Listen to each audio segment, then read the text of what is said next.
everyone, it's me again, Nikki Gamella, and welcome back sa aking YouTube channel.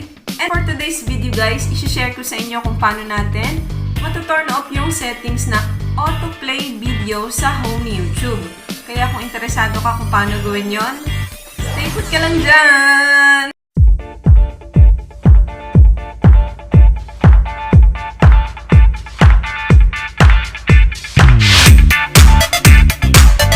So, dito na tayo sa cellphone natin. Let's go to YouTube.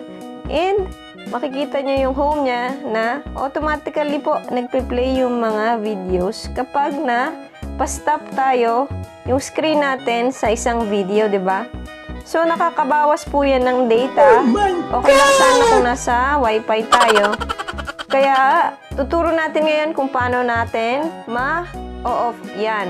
And then, ito na, punta na tayo ngayon sa profile natin.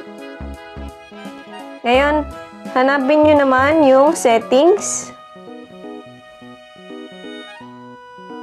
Next, hanapin nyo yung general.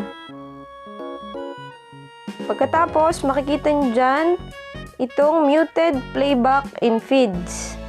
I-tap nyo po yon. At ito lalabas. I-tap nyo yung off. So guys, yon. Pag okay na, balik tayo.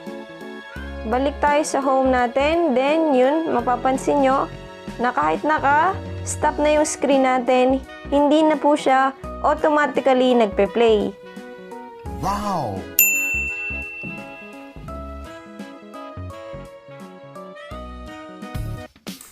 So yun guys, ganun lang kasimple yung tutorial natin for today. Sana nakasunod kayo at sana nagustuhan nyo rin yung video na to. At kung oo, please give me a like and don't forget to subscribe to my YouTube channel.